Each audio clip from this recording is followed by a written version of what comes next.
Hey, this is Tim back for Wrong Sports, and if you've listened or watched, actually, any of my videos, then you know that I really like to go over crimes and suspensions of college sports programs, but there's actually a lot of other things that I'm interested in sports. I am interested in the good things of sports, but I like to go over the bad things that happen in sports, and if you are also interested in bad things or maybe worse things that have happened in sports, then you're definitely going to want to check out these next couple of videos, because I'm going to be going over the worst college football teams. Now, obviously, there have been over 150 years of college football. They're actually in their 151st year of college football, so there's been a lot of teams. So I'm not going to be going over the entire 150 years. For this video, I'm going to be going over the first years of college football. So I'm going to be going over the worst college football teams pre-1945. So that gives me about 80 years since college football started in 1869.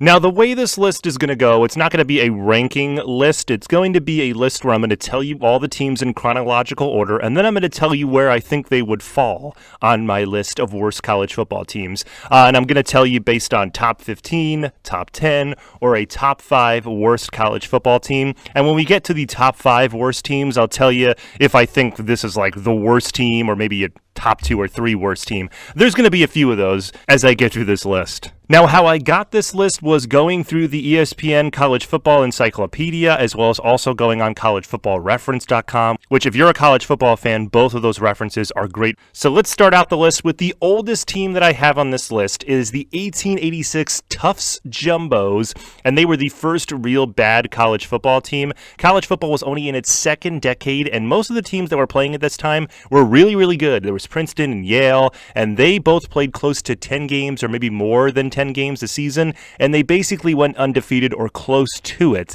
And also, a lot of the games that they played were against like YMCA teams, or they were against club teams or teams in town, so they weren't really playing like big college football teams, a lot of these really good teams. And that's why this Tufts Jumbos team made the list, because they are the first known team to play 9 college football games in a season and not record a win. Their season consisted of playing schools from the same state that they're in, and I'll give you a second to guess what state they're in. They're in Massachusetts, and Tufts got crushed by a combined score of 128-0 to Harvard, who is in Massachusetts. They played a home-and-home on a Saturday, and they lost both of them. And then the next week, they lost to MIT, who was just starting their program. They were a club team at the time. And they also lost this year to Exeter Academy, which is a fancy high school in Massachusetts that would often play college teams during this time because they show up on a few of these bad team schedules. The closest win for Tufts, though, was a 6-5 loss to UMass, who were also a club team at the time, and they averaged only 3 points per game, giving up an average of 34 points, which is just absolutely insane, especially in 1886 when touchdowns were not 6 points.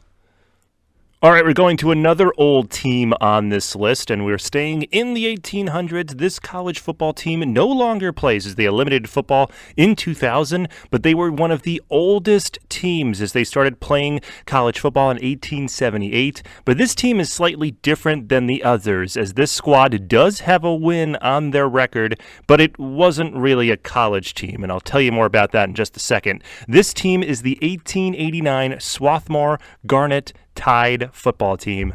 Great name. They are a top 15 worst team, mostly because they have that win, so I couldn't put them any lower, though I wanted to because this team's pretty bad. Swarthmore ended their season this year by playing an alumni game, and they won, which somehow counted on their record. I'm not entirely sure why, but it did. And that win was a great going-away present, not only for their team, but also for their coach, Jacob Schell, who went winless the season before that, and now this year, he at least gets to end his coaching record with a win. This team did go 1-6 because of that one win at the end of the season, but this team did give up 23 points per game and pretty much didn't score any points besides that alumni game at the end of the season.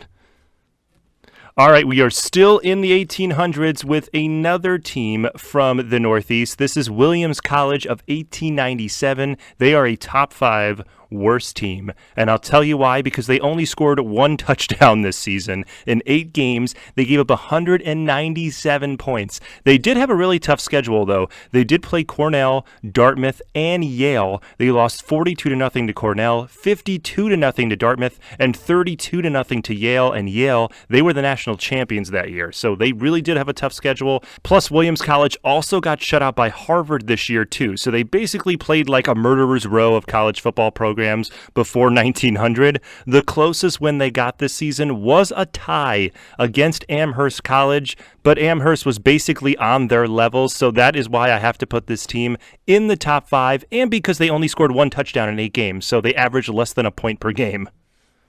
Okay, we are finally in the 20th century now with the 1901 Lehigh College. They were coached by a man who had more names than wins this year. His name was John Williams Hobbs Pollard. I had to look up all of his names because I wanted to know his name. Pollard was in his first season at Lehigh, and he was looking at a tough 12-game season. This was one of the oldest teams I can find with 12 games. There were a few teams like Yale and some of the Ivy League teams that would play a lot of games, but they would also double up on teams, so that's the reason why they played a lot of games. Their closest win, though, for Lehigh this year was against a fellow team on this list, Swarthmore College, where they lost 6-5. But otherwise, this team got absolutely smashed, pretty much. And Lehigh started their season by losing a combined 96-0 to Penn, Buffalo, and Princeton before they got pretty close in their next game against Swarthmore College. They only lost 6-5, but the losing continued until they got to their 9th game of the season against Haverford College, who, like Swarthmore, were small and mostly a club football team and also didn't have any wins this year. Lehigh ended up winning this game, and they scored more than 5 points as they scored 21, which helped their points per game average throughout the season since they didn't score the rest of this season. If you don't count that Haverford game, Lehigh only scored 1 touchdown in 11 games, and they gave up over 24 points per game. So definitely that Haverford game helped their points per game average, and that is why this team is a top 5 team on this list, because they just got smashed by everyone, and their only win on the season came against a basic club team, because Haverford, again, is a Division III team right now, and at the time they were basically a club team. Lehigh did end up getting better in the next decade or so, and they eventually won a national title in Division II in 1977. All right, we're only going one more year after that previous team to the 1902 Boston College team. They were coached this year by Arthur White, who played at BC in 1894 until 1897. He became the coach mostly because he was a former player. He just graduated from Harvard Medical School, so he was in Boston, and Boston College needed a coach, so they hired him. Unfortunately for Coach White, though, this team was terrible. They went 0-9, only scoring 17 points in those 9 games. That's an average of less than 2 points per game. They gave up more than 20 points per game. They lost to that high school academy team that a lot of teams seem to lose to, and their closest win of the season was a 10-6 loss to the University of New Hampshire. So that is why this 1902 Boston College team is a top 5 worst team. Next up on the list is a team that you probably might not know about because right now they are a Division III team. This is the 1904 Franklin and Marshall Diplomats, which is a great name for pretty much any college team, as long as you have like a really cool regal name like that. Franklin and Marshall should be happy, though, that they're in Division III right now because their team in 1904 went 0-10, only scoring 11 points all season. They gave up also 300 plus points, which is probably the most points that I found from any team that played 10 games during this time. They also played several Ivy League schools this year, so they did have a tough schedule. They only played 3 Ivy League teams, though. They played Columbia, Penn, and Cornell. They lost by at least 4 touchdowns or more, but this team also did play a lot of easy teams who they lost to. They played a team called Jefferson Medical School. I'm guessing it's a club team for all of the doctors at that medical school, and guess what? They lost to the doctors 23-0. Their closest win was a 10-6 loss to Gettysburg College, who is basically at their level right now. They're also a Division III team, so this team absolutely terrible. That is why the 1904 Franklin and Marshall Diplomats are a top 10 worst team. And here is a top 10 worst team. They just barely made the top 10. They could also maybe be a top 5 worst team. This is the 1907 Ole Miss Rebels. They were only in their 4th full season of playing college football at the time. The Rebels were a reasonable 4-2 the season before, but this year they were looking to get a little bit better, so they hired a new coach, Frank Mason. He was previously the coach of Harvard in 1886, so yeah, 21 years previous to that, but he had a great record. He was 12-2 that year. The new coach, though, didn't work out for them as they started the season with a 20-0 loss to Alabama. They got their closest win of the season next week against Southeast Missouri, losing 12-6, but then the wheels completely fell off this wagon as they lost to some really good Southern Conference teams, such as Vanderbilt, who they lost by 60-plus points, and then they lost to LSU and Mississippi State to close out this bad season and end it at 0-6. Frank Mason didn't return to coach the Ole Miss Rebels next year, and Ole Miss actually won 3 games, so maybe they just needed to get rid of him to get back to winning. Okay, these next 2 teams are really bad. These are both top 5 worst teams. First up is the 1910 Tulane Olive and Blue football team. That used to be their name, I guess. They were not the Green Wave like they are now, which is a great nickname for a team.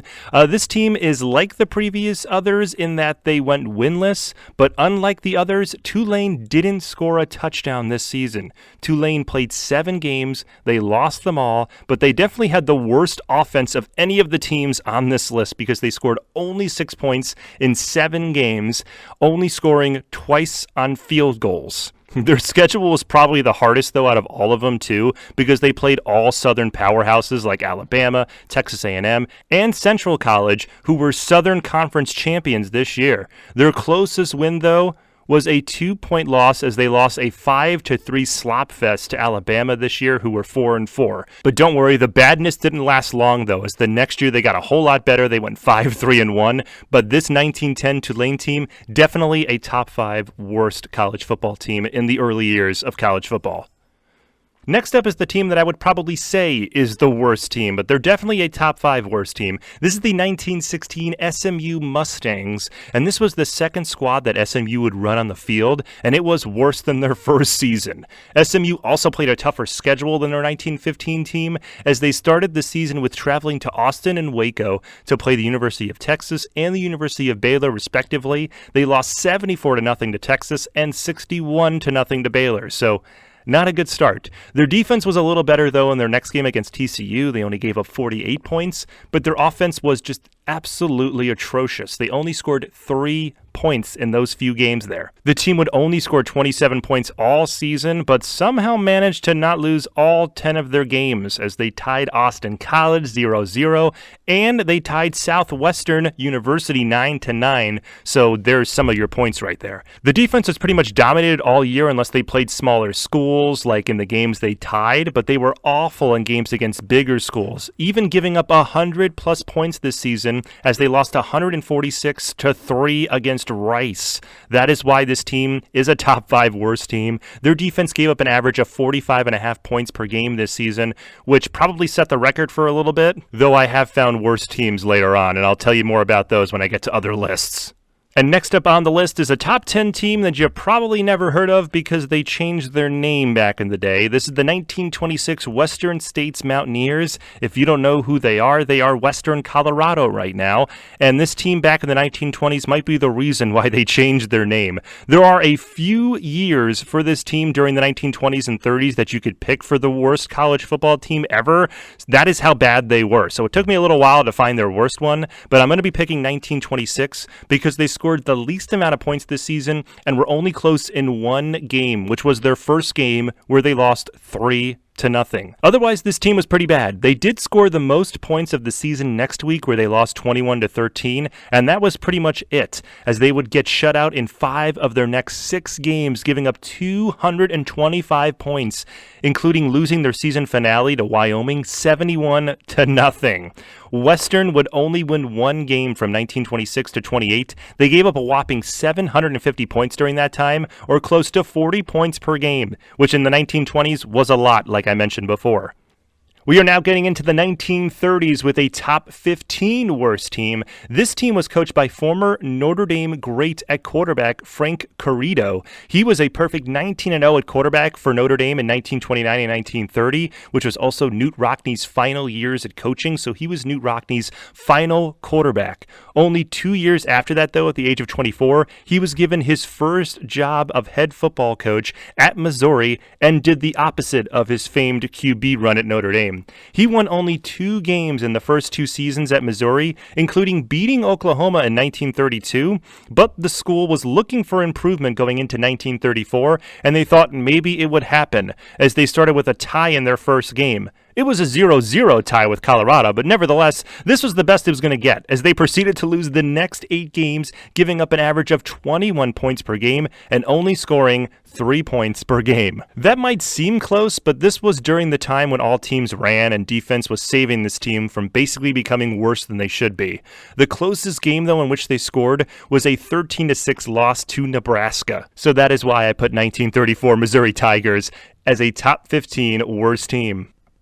Next up is another top 15 worst team, and a team that you definitely heard about. This is the 1937 Arizona State Sun Devils, except they weren't called the Sun Devils back in 1937. No, they were named the Arizona State Bulldogs. And they might have changed the name after this season because this team was really bad. They were in the Border Conference at the time, which was basically a lower-level conference of teams in New Mexico, Arizona, and Texas. This team only scored 13 points or 2 touchdowns in those 5 conference games, including losing 20-6 to in-state rival Arizona, and they lost 7-0 to a now FCS team in northern Arizona. They also lost to some interesting out-of-conference teams this season, like the San Diego Marines 7-0. They didn't give up too many points this season. That's why I didn't want to put them any higher than in the top 15. They only gave up 140 points or 15.5 points per game, but they couldn't score this season. They only scored 7 points in 2 games,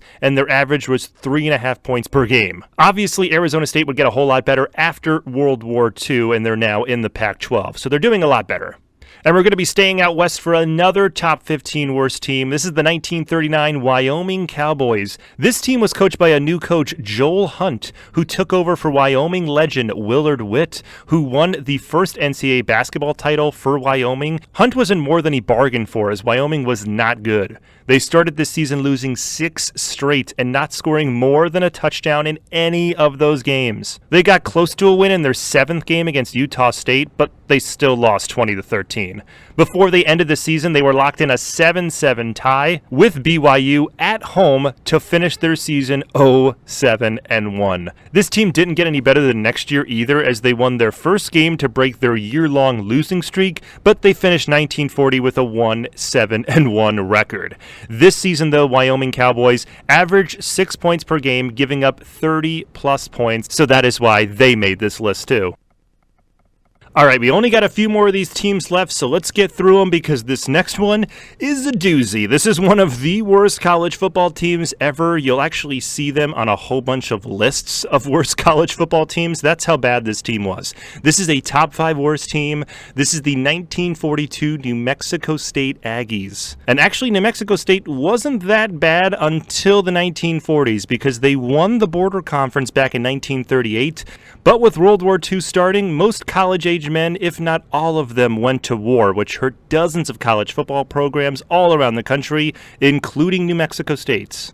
And New Mexico State was dreadful this year because they lost most of their starters from the previous year when they weren't really good that year either. They were 2-7 the year previous to this.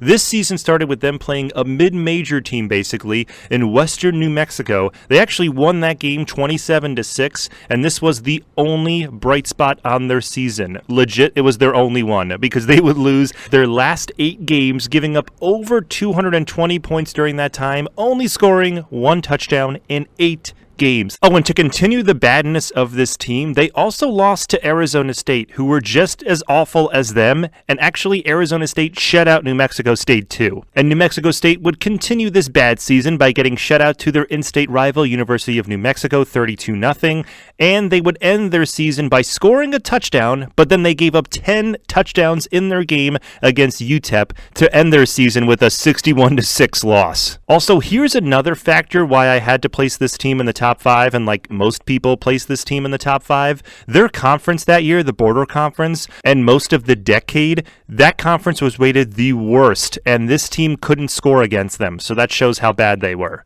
And we're staying out west for my final team, and another team that was decimated by World War II and college men going to war. This was the 1943 Utah Utes. They are a top 10 worst team. Utah came into the season with their long-standing head coach, Ike Armstrong, as he was coaching Utah since 1925. And Utah, they weren't a bad team, because the year previous to this, they won their conference. And they even won their conference the 2 previous years before that too, so this team was pretty damn good. Unfortunately, though, this was 1943, so we're in the middle of World War II right now, which means if you were a college-age man or pretty much any man who could be enlisted into war, you were going to war or helping with the war effort, which means you probably couldn't play college football. And Coach Armstrong knew that. He went to the president of the university to tell him maybe we shouldn't be playing college football this year, and the president said no, it would be good for the school to do that, so he basically told him to do it anyway. So he did, and their team was awful. And also another reason why Coach Armstrong didn't want to play this season was because Utah was in the Rocky Mountain Conference at the time, and only 2 teams were playing this season, Utah and Colorado. So because of this, Utah had to add some teams to get to 7 games this year. They played Colorado twice too, and they lost both of those games, as they lost the first time 35-0, but the second time they played resulted in Utah's closest game of the season, where they lost 22-19. Utah did score 38 points this season,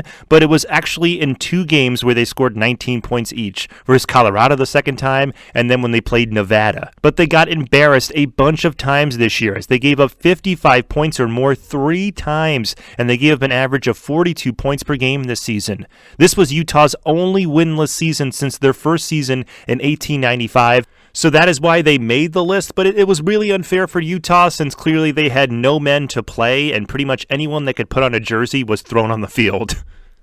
So there you go. There is my list of the worst college football teams pre-1945. If I have to put a top 3 worst, I would probably say that 1916 SMU team, the 1942 New Mexico State team, and that 1910 Tulane team, because they were just all bad, and I don't think any of them scored more than like 7 points in a game. So you can check out more of my videos on my channel. Just subscribe to my channel. I've also got a playlist on the side where you can check out more of my videos there. Also, make sure you check me out on Twitter at Wronged Sports or Sports Wronged, Facebook as well at Sports Wronged. And I'm going to be coming out with more videos of more worst college football teams you may never have heard about.